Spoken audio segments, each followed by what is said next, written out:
Completing lots of the case studies from the different chapter of class 12 business studies, let's we move to the taking a some of the important topic for your case studies, that is a knowledge booster. As a knowledge booster, that is an economic impact of the COVID-19 pandemic in India. You know very well, अभी हमारा देश कुछ दिन पहले से और अभी भी हम ये नहीं कह सकते कि हम कोविड-19 से पूरी तरह से फ्री हो गए हैं, पूरी तरह से फ्रीडम मिल गई है, but you know very well March में, at the end of the March, हमारे देश में, या मुझे लगता है कि हमारी हिस्ट्री में एक बहुत बड़ा इमरजेंसी डिक्लेरेशन हुआ, that is an lockdown. And you can see that this is an result of the कोविड-19 वायरस.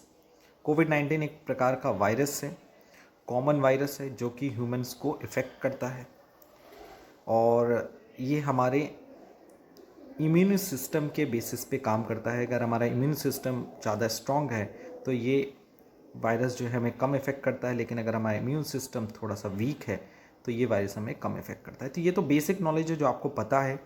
इसके लिए सैनिटाइज़र एंड मास्क का यूज़ होना ज़्यादा ज़रूरी है. तो ये कुछ बेसिक नॉलेज है रिगार्डिंग द कोविड-19, बट आपके केस स्टडीज़ के लिए, आपके अपकमिंग एग्जामिनेशंस के लिए आपको ये एनालाइज करना, ये समझना बहुत ज़रूरी है कि what are the economic impact of the कोविड-19 पैंडेमिक इन इंडिया. यानी इंडिया में कोविड-19 का क्या इफ़ेक्ट पड़ा है, क्या इकोनॉमिक इम्पैक्ट पड़ा है, वो भी डिफरेंट सेक्टर्स. ये आपको पता होना ज़रूरी है as a class 12th students. So after completing the case study, हम लोग अब आज हम लोग इंट्रोडक्शन के बात करेंगे और अगले वीडियोस पे हम लोग उस पर डिटेल में डिस्कशन करेंगे. ओके, सो आज हम लोग स्टार्ट करने जा रहे हैं, that is a knowledge booster on the economic impact of the कोविड-19 pandemic in India. So let start. You know very well, coronavirus is a type of common virus that infect human, typically leading to the upper respiratory infection, that is in URI. 7 different type of human coronavirus have been identified. Most of the people will be infected with at least one type of the coronavirus in their lifetime. यानी बहुत सारे peoples जो हैं वो infected होते हैं, एक ना एक कोरोना वायरस से तो एटलीस्ट इफेक्ट होते ही हैं अपने पूरे जीवन में. The virus are spread through the air by coughing and sneezing, close personal contacts, touching an object or surface contaminated with the virus, and rarely by fecal contamination. The illness caused by the most coronavirus usually lasts a short time and is categorized by runny nose, sore throat, feeling unwell, cough and fever. ये सब कुछ basic से लक्षण हैं जिससे हम find out कर सकते हैं कि कोविड है कि नहीं है. कोविड की ये स्पेसिफिक कह सकते हो करेक्टरिस्टिक्स हैं. और एक सिंपल सी बात है कि ये फैलता कैसे है. किसी के पर्सनल कांटेक्ट में आने पे, किसी ऑब्जेक्ट को टच करने से, इस तरह से चीज़ों से फैलता है, एयर के थ्रू फैलता है. And you know very well, the economic impact of the 2020 corona virus pandemic in India has been largely descriptive. The World Bank and the rating agency had initially downgraded India's growth for the physical area year 2021 with the lowest figure India has seen in 3 decades since India's economic liberalization in 1990s. However, after the announcement of the economic package in midday, the India's GDP, that is in gross domestic product estimate, were downgraded even further to move negative figures. कितनी बड़ी sadness की बात है कि हमारी देश की जो जीडीपी है, हमने अनाउंसमेंट किया इकोनॉमिक पैकेज मई के मिड में, लेकिन उसके बावजूद भी हमारे देश की जो इकोनॉमी है वो नेगेटिव में पहुंच गई, GDP. On 25 May, CRISIL announced that this will perhaps be India's worst recession since independence. और इंडिया का सबसे बेकार रिसेशन है इंडिपेंडेंस के बाद. SPI research estimate a contraction of over 4% the GDP in CQIFI 21, यानी कि जो आपका फाइनेंशियल ईयर आने वाला है 2021 में. Within a period of 30 days, unemployment rose by from 6.7 to 26%, यानी कि जो अनएम्प्लॉयमेंट रेट था वो 6.7% से बढ़कर मार्च 15 से बढ़ा, और अप्रैल 19 यानी एक महीने के अंदर वो जो अनएम्प्लॉयमेंट रेट है वो पहुंच गया 26%. During the lockdown an estimated 15 crore people lost employment, 15 crore लोगों ने अपनी जॉब खो दी, 140 मिलियन लोगों ने। More than 45% of household across the nation have reported an income drop as compared to the previous year. The Indian economy was accepted to lose over 32 crore, that is in 4.5 billion US every day. India economy हर साल loss कर रही थी 32,000 करोड़ रुपए का, 4.5 billion अगर US dollar में compare किया जाए तो every day during the first 21 days to complete lockdown. पहले 21 दिन का जो कंप्लीट लॉकडाउन हुआ था उसमें पर डे इंडिया 32 करोड़ रुपए का लॉस बियर कर रही थी, which was declared following the coronavirus outbreak. Under complete lockdown, less than quarter of India 2.8 trillion economic movement was functional. Up to 53% of the business in the country were projected to be significantly affected.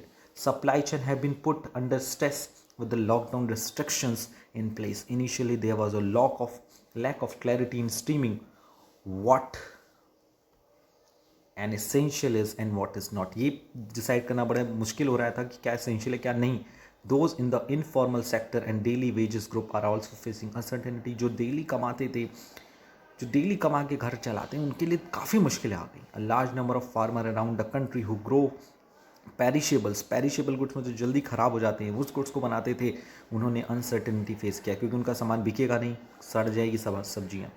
Various business such as hotels में अगर देखा जाए, airlines में देखा जाए, अपने employees की salary cut किया, उन्हें ऑफ किया। ये कुछ छोटा सा इंट्रोडक्शन है कि इंडिया में जो कोविड-19 आया उसमें जो मार्च से लेकर मई जून तक का जो हम लोगों ने सफ़र तय किया, ये बहुत ही डराने वाला था। मुझे लगता है जो रेगुलर इनकम ग्रुप वाले हैं उनको ज़्यादा उतना ही दुख का पता नहीं होगा, उतना ज़्यादा अनसर्टेनिटी का उन्होंने फेस नहीं किया, बट कुछ सेक्टर तो एकदम डूब गए, काफ़ी प्राइवेट कंपनीज हट गई। सो ये एक समरी पॉइंट ऑफ व्यू था जिसके बेसिस पे यू कैन सी दैट कि what are the economic impact of the कोविड-19 on the India. If you are talking about the further impact, so major companies in India such as Larsen, टॉर्बो, Bharat Forge, UltraTech cement, Grasim Industries, Aditya Birla Group, BHEL and Tata Motors have temporarily suspended और significantly reduced operation। या तो इन्होंने अपना पूरा काम ही बंद कर दिया या तो उन्होंने अपना ऑपरेशन कम कर दिया। जो बड़ी बड़ी कंपनीज हैं, यंग स्टार्टअप जो शुरू किया था उन लोगों ने, उनके तो फंड ही कम हो गए। Fast moving consumer goods companies in the country has significantly reduce operation and are focusing on the essentials. उन्होंने मूविंग गुड्स पे ज़्यादा फोकस नहीं कर, एसेंशियल गुड्स पे फोकस किया। स्टॉक मार्केट जो इंडिया का था posted their worst loss in the history 23 March 2020। 23 March 2020 को इंडिया के स्टॉक एक्सचेंज में सबसे वर्स्ट लॉस देखा गया। 25 मार्च एक डे कंप्लीट होने के बाद complete lockdown announce by the prime minister. जबकि 25 मार्च को एक दिन का कंप्लीट लॉकडाउन लगाया गया जो कि अनाउंस किया गया प्राइम मिनिस्टर ने। उसके बाद जो था सेंसेक्स एंड निफ्टी का सबसे बड़ा गेन देखने को मिला, जिससे हमारा जो इन्वेस्टर्स हैं उनको 4.7 लाख करोड़ रुपए का फ़ायदा हुआ, जिसे हम लोग कह सकते हैं $66 billion crore to investors wealth. अगर हम एक एक सेक्टर की बात करें तो एक एक सेक्टर के अकॉर्डिंग इसमें नोट्स भी गिवन है कि हर सेक्टर वाइज इसमें हम कौन कौन सी ऐसी एरियाज़ हैं जहाँ पर ज़्यादातर जीडीपी का ज़्यादा इफेक्ट देखने को मिला है। जो the sector that are most adversely affected by the कोविड-19, that is MSMEs, micro small and medium enterprise sector. Number second is tourism and hospitality sector, automobile sectors and real estate sector, aviation sectors।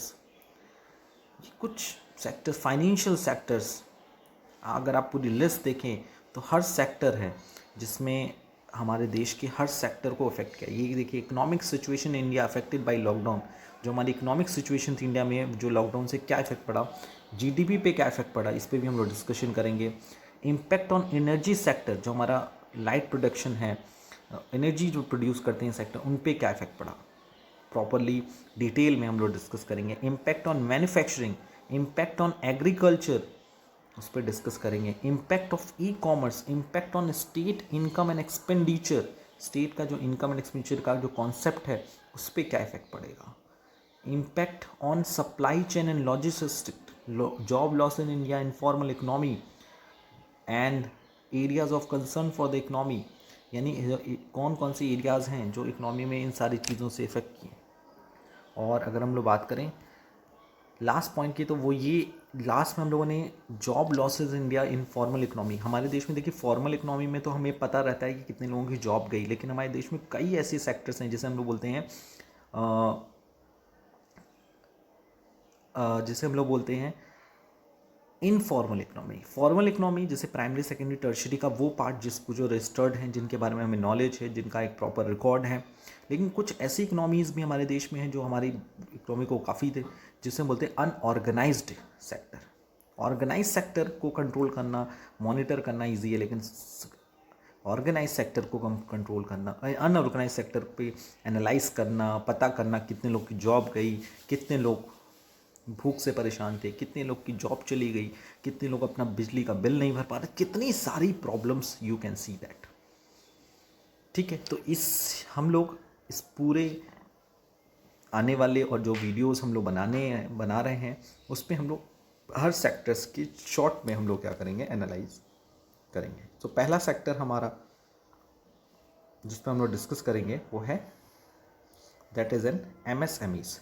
MSMEs, the micro, small and medium enterprises, MSMEs, are literally the backbone of the all Indian sector, often engaged in the manufacturing and export activities, two key drivers of the economy.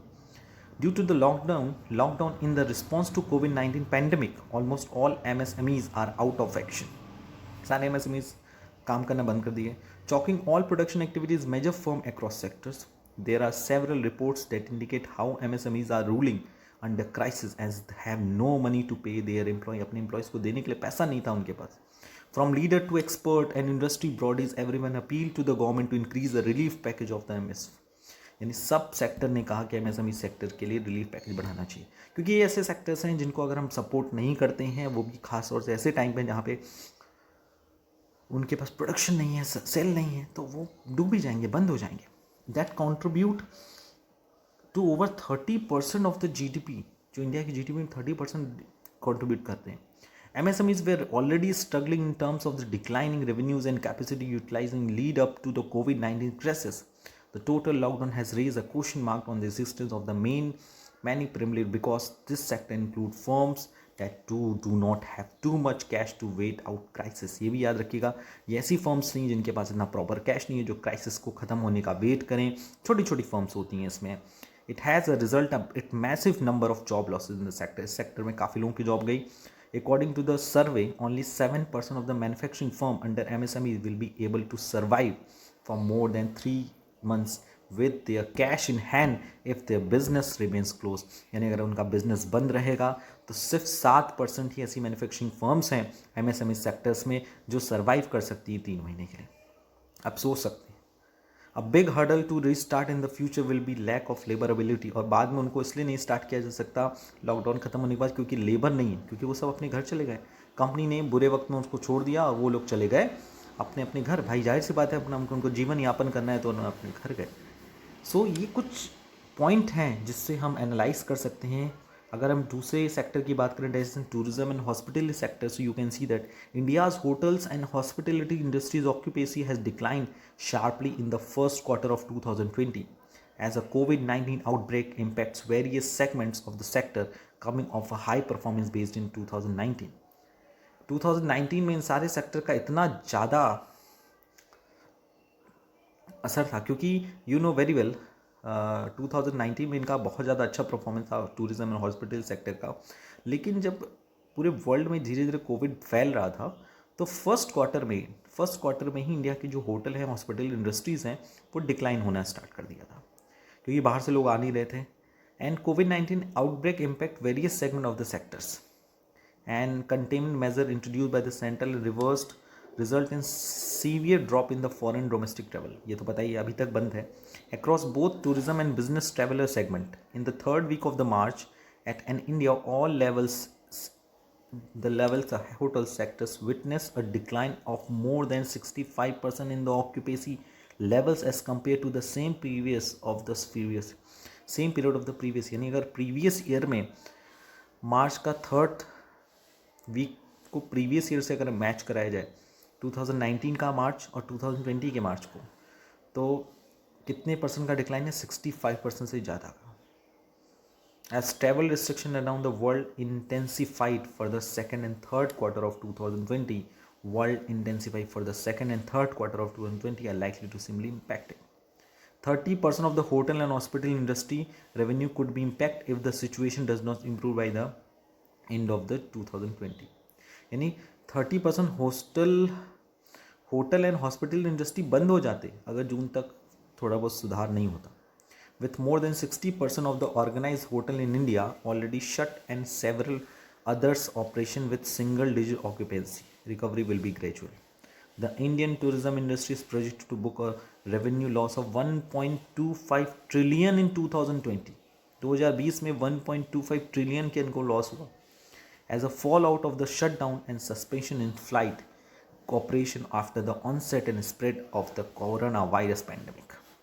अप्रैल से जून का देखा जाए तो tourism industry ने लगभग 69,400 rupees का loss किया, revenue loss हुआ. एंड जो 30% है total. The most visible and immediate impact of COVID-19 is seen in the hotel and tourism sector in all its geographical segment. ये अभी भी फॉलो किया जा रहा है, ये अभी भी देखा जा रहा है कि यू कैन सी दैट अगर हम बात करें कि बाहर से लोग नहीं आ रहे हैं, मीटिंग्स नहीं हो रही हैं, इंसेंटिव, कॉन्फ्रेंस, एग्जीबिशन कुछ भी तो नहीं हो रहा है, तो कॉर्पोरेट सेक्टर पूरी तरह से बंद हो गया, तो बाहर से लोग आने बंद हो गए. तो एक तरह से अगर हॉस्पिटलिटी में देखा जाए तो थोड़ा बहुत चल रहा था, लेकिन जो हमारा फॉरेन ट्रैवल है पूरी तरह से बंद होने से बड़े बड़े होटल्स इफेक्ट हुए और अदर सेक्टर्स भी इफेक्ट हुए. So let's we move to the analyze the impact of the COVID-19 on the automobile sector. You know very well the automobile sector in India has been forced to stop key manufacturing activity and has led to sharp drop in the production and sales. With most of the plants shut, big automobiles manufacturing company have announced pay cuts and are waiting for a decision on the resumption of a dealership. यानी कि जब कोविड-19 की situation हमारे India में grow up करने लगी, काफ़ी तेज़ी से फैलने लगी, तो ऑटोमोबाइल सेक्टर्स ने अपनी कुछ मैन्युफैक्चरिंग एक्टिविटी को स्टॉप करने का डिसीजन लिया, जिससे प्रोडक्शन भी गिरा, सेल्स तो ऑटोमेटिक गिर चुका था, एंड बड़े बड़े प्लांट्स जो थे वो बंद हो गए, जिससे उन्होंने अपने सैलरीज जो एम्प्लॉयज़ की सैलरी थी उनको कट करना स्टार्ट किया, और डीलरशिप को रिनाउंड करने के लिए उन्होंने सोचना स्टार्ट किया. यानी उन्होंने इस तरह के डिसीजन को एक तरह से कह सकते हो वेटिंग पीरियड में डाल दिया. It is believe that due to the nation wide lockdown in the wake of the corona virus outbreak, the domestic auto component industry is suffering a loss of ₹1200 crore per day. यानी कि corona virus outbreak के कारण, कोविड-19 का जो outbreak हुआ उसके कारण basically देश को, ऑटोमोबाइल इंडस्ट्रीज़ को पर डे 1200 करोड़ रुपीस का लॉस बियर करना पड़ता था.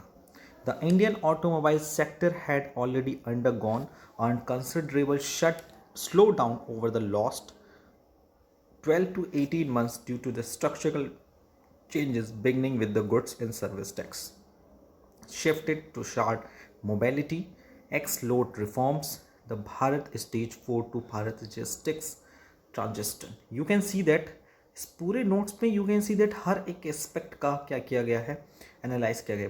बेसिकली ये जो सेक्टर था, जो ऑटोमोबाइल सेक्टर था, ये पहले से ही स्लो डाउन चल रहा था, क्योंकि इसमें बेसिकली 12 से 18 महीने का बहुत ज़्यादा स्ट्रक्चरल चेंजेस देखने को मिला था, जिससे goods and service tax include हुआ था. और you can no very well Bharat stage 4 से भारत स्टेज 6 का ट्रांजिशन लाया गया था. बहुत सारे चेंजेस ऑटोमोबाइल सेक्टर में लाए गए थे, जिसका इस इंडस्ट्री पे काफ़ी इफेक्ट पड़ा था. लेकिन जब कोविड आया तो ये इंडस्ट्री बहुत ज़्यादा लॉस में गई और इसे पर डे 1200 करोड़ रुपीस का लॉस बियर करना पड़ रहा था. The industry is almost been at a complete stand still since 24 March. A prolonged contraction of consumer demand due to the lockdown is seen significantly affecting automobile manufacturing revenues and cash flows. In response, Most of the companies are staving research and developing funding to sustain core operation and potential, sitting back the progress made on the alternate fuel and mobility technologies by 24 quarter. ये सारी company 24 quarter से, 24 quarter मतलब मान के चलो कि एक साल में 4 क्वार्टर होते हैं. सो 6 ईयर्स से बेसिकली ये लोग फ्यूल का अल्टरनेटिव फाइंड आउट कर रहे थे, रिसर्च एंड डेवलपमेंट की बात कर रहे थे. Eventually, some company may even choose to take a strategy call to exist unprofitable markets and vehicle segments. अब कोविड-19 के सिचुएशन में काफ़ी कंपनीज ने जो अनप्रॉफिटेबल मार्केट हमको एग्जिट करने का स्टार्ट कर लिया था. यानी अगर हम मिला जुला देखें ऑटोमोबाइल सेक्टर्स पे क्या इफेक्ट पड़ा, तो वी कैन से दैट कि हमारा जो ऑटोमोबाइल सेक्टर है वो ऑलरेडी बहुत बड़े स्ट्रक्चरल चेंजेस से गुजर रहा था. और उसके बाद कोविड-19 का आना, जिससे प्रोडक्शन रुका, सेल्स ऑलमोस्ट रुक गई. तो और उसका जो रिसर्च एंड डेवलपमेंट का जो वर्क था वो काफ़ी इफेक्ट हो गया, क्योंकि पोस्टपोन भी हो गया एक तरह से कि वेरी हमारा फ्यूल पे डिपेंडेंसी बढ़ गई है. तो हमें एक ऐसे व्हीकल की ज़रूरत है जो फ्यूल से ना बल्कि वो इलेक्ट्रिसिटी से चले, जिससे फ्यूल जो है उसका एक तरह से कह सकते हो कि डिमांड कम होगी, उसकी प्राइस भी कम होंगे. आइए चलिए चलते हैं नेक्स्ट सेक्टर पे, that is N real estate sector. Real estate sector also suffered immensely due to the lockdown, which was announced to prevent the spread of the deadly COVID-19 virus. Housing sales are expected to fall 25 to 35%, while office absorption is expected to fall in the range of 13 to 30% on a year basis.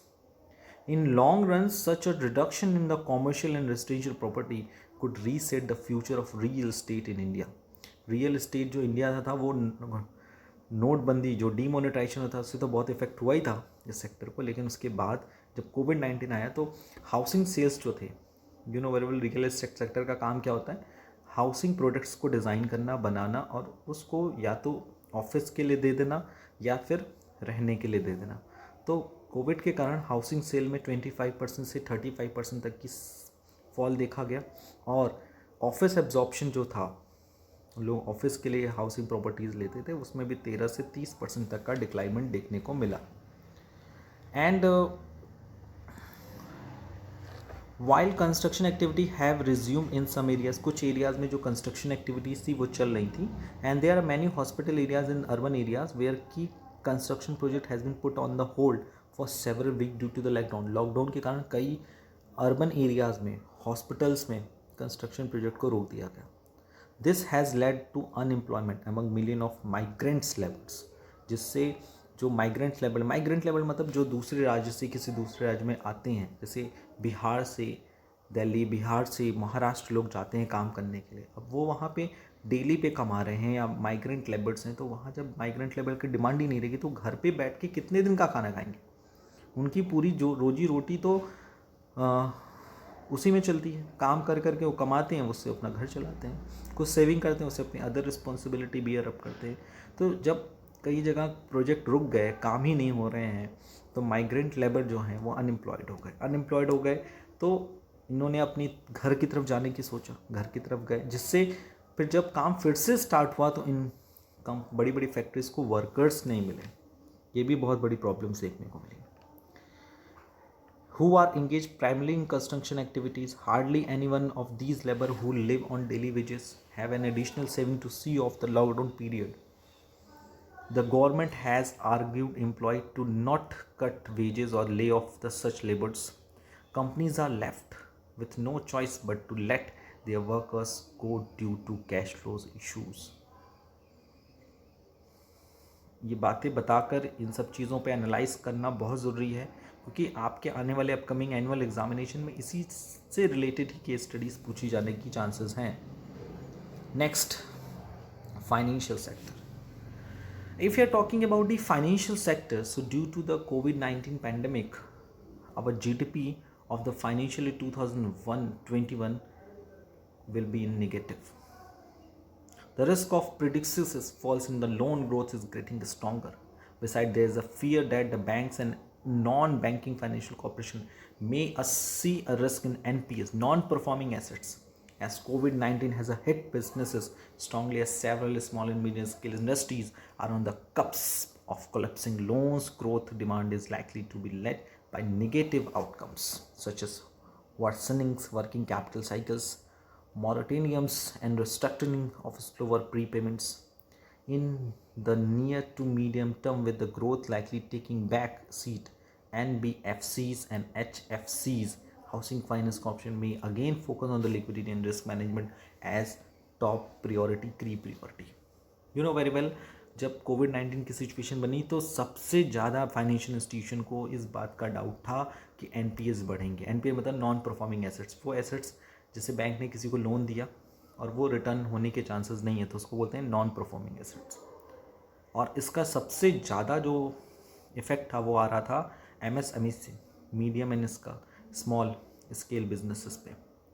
और non banking financial corporation को इस बात का भी था कि जो instalment daily नहीं आ रही है उसका भी बहुत दिक्कत था. तो उन पे ये ज़्यादातर दिक्कतें थी, इस ज़्यादा चीज़ों पे उन पे फोकस करना था, लिक्विडिटी एंड रिस्क मैनेजमेंट. यानी financial corporation NBFC and HFC ने फोकस किया लिक्विडिटी पे, रिस्क मैनेजमेंट पे. The recovery of the post lockdown growth would be divergent across business segment. Funding cost is likely to remain high due to the risk aversion from the banking system and tight capital market. लोगों ने अगर कोई पैसा invest भी कर रहा है तो ज़्यादा उस पर इंटरेस्ट चार्ज कर रहा है. With some normally returning, the brokerage expects secularization or assignment transaction to likely pick up first from a funding perspective. Banks total credit expected to grow lesser to 6% compared to the previous 9%. Bank का जो total credit था वो 6% कम था अगर वो previous year से compare करें 9% to the previous 9%. NBE and HFC could see liquidity concern given the moratorium and will large depend on the effectiveness on LTRO, long term repo operation, and further funding from banks. और liquidity की इतनी ज़्यादा ज़रूरत है, इतने ज़्यादा लोग को ज़रूरत है क्योंकि कंपनीज़ को बड़े बड़े फंड चाहिए थे, वो भी लॉन्ग टर्म बेसिस पे. तो फाइनेंशियल इंस्टीट्यूशंस पे अगर हम लोग बात करें तो लिक्विडिटी रिस्कनेस पे बात हो रही थी और इस पे ज़्यादा चीज़ों की ज़रूरत भी पड़ती हमको, देश को, इस तरह के काम को करने के लिए. Now we are moving to the some analysis about the economic situation in India affected by lockdown. In India, up to 53% of the business and a specified certain amount of impact of shutdown caused due to the COVID-19 on operations. By 24th April, the unemployment rate had increased near like 18% within a month. यानी India में 53% business जो थे वो shut down हो गए थे due to the कोविड-19, बंद हो गए थे.